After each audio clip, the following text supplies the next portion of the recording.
everyone, welcome back to my channel. Today we are going to look into the ancestral trees in Igbo land. Tata anyị ga-eneba anya maka ọtụtụ osisi ndị mgbe ochie dị n'ala Igbo gbaa gburugburu. Ngwa ka anyị gbapụ ya ọsọ. Nke mbụ bụ nke a na-akpọ osisi ọfọ tree.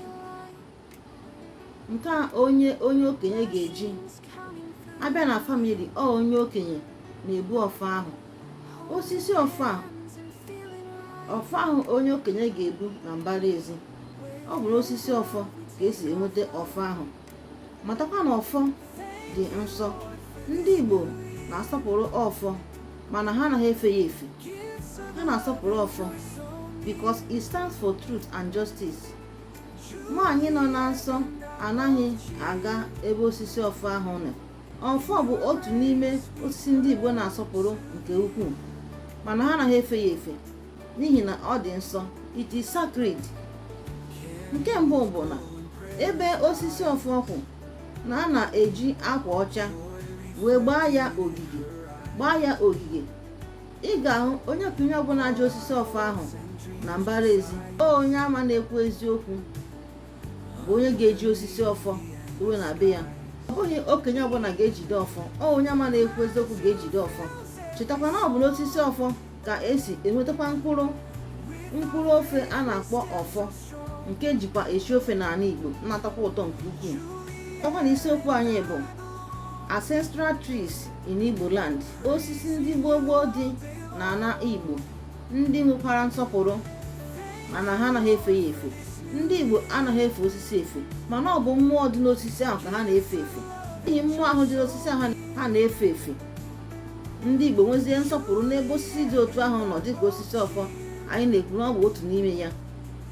Ụfọdụ si na ha na-efe osisi efe mbụ ndị Igbo. Ndị Igbo anaghị efe osisi efe. Ọ bụ mmụọ dị n'osisi ahụ ka ha na-efe ma na-enyekwara osisi ahụ nsọpụrụ n'ebe ọ dị ukwuu. Osisi nke ọzọ ndị Igbo nwere nsọpụrụ n'ebe ọ nọ ukwuu bụkwa osisi ndị Igbo, ya bụ ancestral tree, bụ nke a na-akpọ anụnụ ebe. Ihe ji kpọọ ya anụnụ ebe bụ na onweghị nnụnụ ọbụla ga-aga bere n'elu osisi ahụ. So ọ bụ nnụnụ ebe. Ndị Igbo kpọzie ya anụnụ ebe.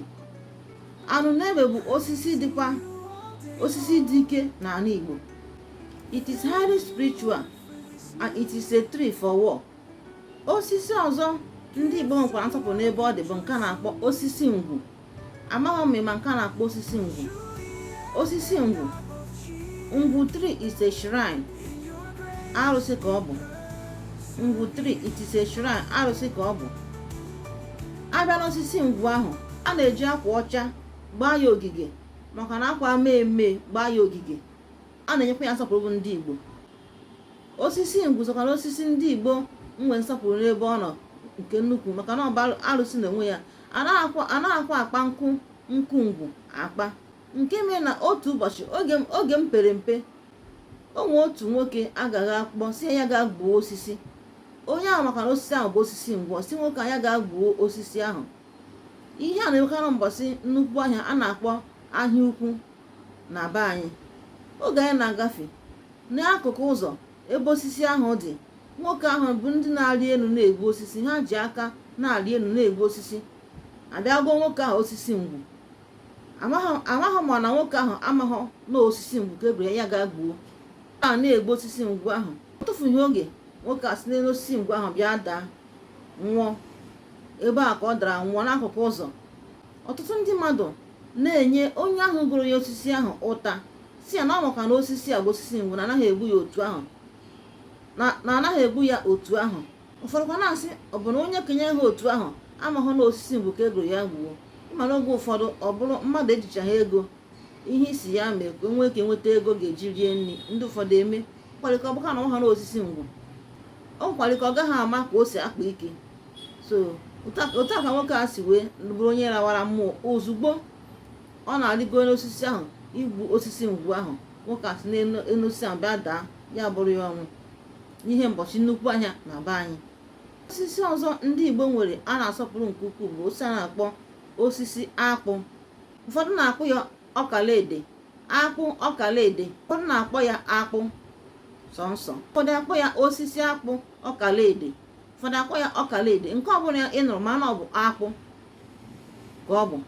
Osisi akpụ a ọ na-ebu ibu, ọ na-ada dimkpa, ọ na-ada dimkpa bụ osisi akpụ a, ọ na-ada dimkpa, ọ na-agba agba topu bụ osisi akpụ ahụ. Ebe a na-afụkarị osisi akpụ ahụ bụ na ebe arụsị ka ọ na-adịkarị, and ndị Igbo kwenyere na ọ na-achụpụ mmụọ ọjọọ mba osisi akpụ ahụ. Osisi ọzọ bụ nke a na-akpọ ogirisi. Ogirisi anyị ma nke a na-akpọ ogirisi, nke a na-amịta ihe na-amị amị, ihe na-amị amị. Oge anyị pere mpe anyị agaghị ịta ihe dịka flawa ya, ihe flawa ya ọ mịtara na-amịcha mepụ ike ya, na-amị mmiri ya, ọ na-atọ ụtọ. A na-akpọ ya ogirisi maọbụ mmarị akwụkwọ n'asụsụ be anyị, mmarị akwụkwọ, maka na ogirisi n'asụsụ Igbo izugbe ogirisi. Osisi ogirisi a so na otu osisi ndị Igbo nwere nsọpụrụ n'ebe ha nọ rie nne. Maka gịnị? Osisi ogirisi a ọ na-adịkarị mkpa maka ọ na-achụkwa mmụọ ọjọọ. Yes, ọ na-achụ mmụọ ọjọọ. Afụgo m nke a n'anya m na-abụ oge m nọ na ana Yoruba.